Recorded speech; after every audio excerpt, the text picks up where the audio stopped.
I can't speak for either the Democratic or the Republican Party. I'm just me. But I feel like I'm among those people who are sick of what we're doing. And what I'm sick of, more fundamentally than anything else, is a system that only gives us two options. Like we're children, right? So we have a 7-year-old and a 9-year-old in our house. And when they were younger and less experienced, right, I know that I could come home if it was late and I needed to get them to bed, and I could say, okay guys, you get to pick what you're gonna have for dinner. Is it Wheaties or Cheerios?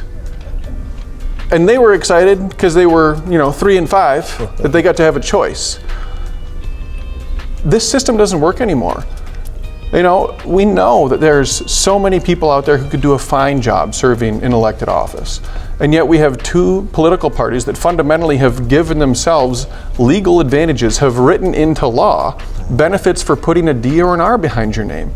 It's literally harder to get on the ballot in Iowa as anything other than Democrat or Republican.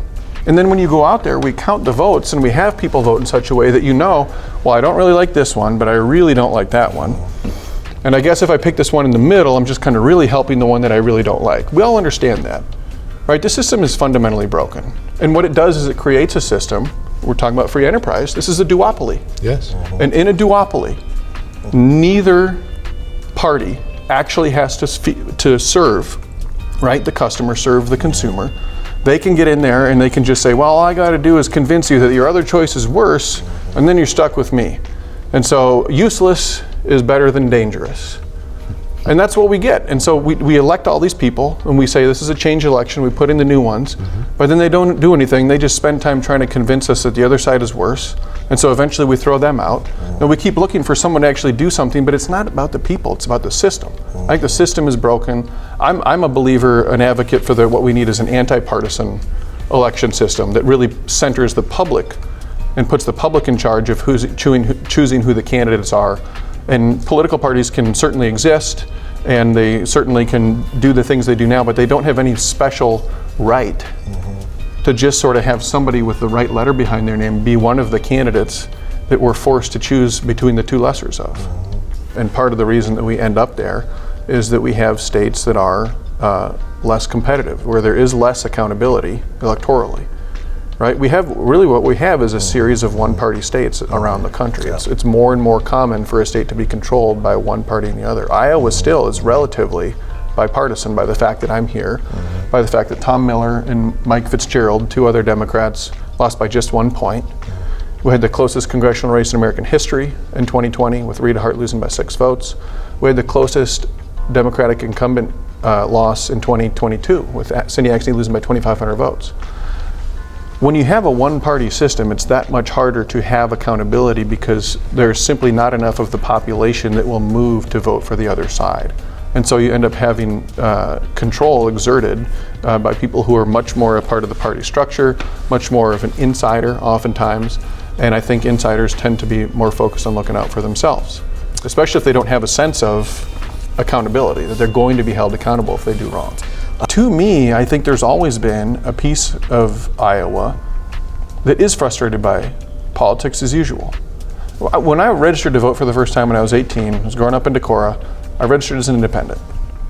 I registered later, not much later, but fairly soon after that as a Democrat because I learned that I had to in order to vote in a primary. But think about this for a second. In the United States, in Iowa in June, we have our primaries, and we say to independent voters, sorry, you're not allowed to participate. But come back on July 4th and we'll have a celebration just for you. We'll call it Independence Day, because we're so proud of our independence. I mean, are we really? Are we really?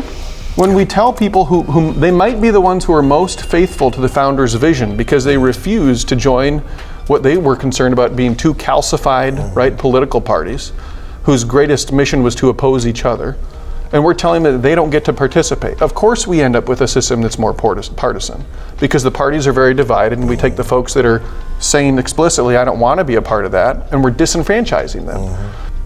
I go to a system that fundamentally is full of very cynical people who very intentionally divide us. And what they tell us is the other side is trying to destroy your way of life, right? It's like the most overused phrase in American politics right now. What do we get when people hear that over and over and over again. We get people flying flags like that because they're hearing it every day. And if we had a system where candidates, we were talking about this just a little bit during the break, right? If you have ranked choice voting, if you have approval voting, like Fargo, North Dakota, or what they do is, okay, here's 4 people running for the same office, vote for all of them that you approve of. Whoever gets the most votes wins. If we have a system like that, and Jeff and I are running against each other for the same office, I'm gonna know that there's a bunch of people who love Jeff, and they're hardcore, definitely supporting Jeff, but hey, maybe some of them will give me an approval vote too. And so my incentive then totally changes. Then when I'm debating Jeff, I'm not gonna say he's out to destroy your way of life. I'm gonna say, well, Jeff and I disagree on that because we're different people with different experiences. Think about that Churchill quote, right? Democracy is the worst form of government except all the others, right? What we're doing right now does not work. It is broken.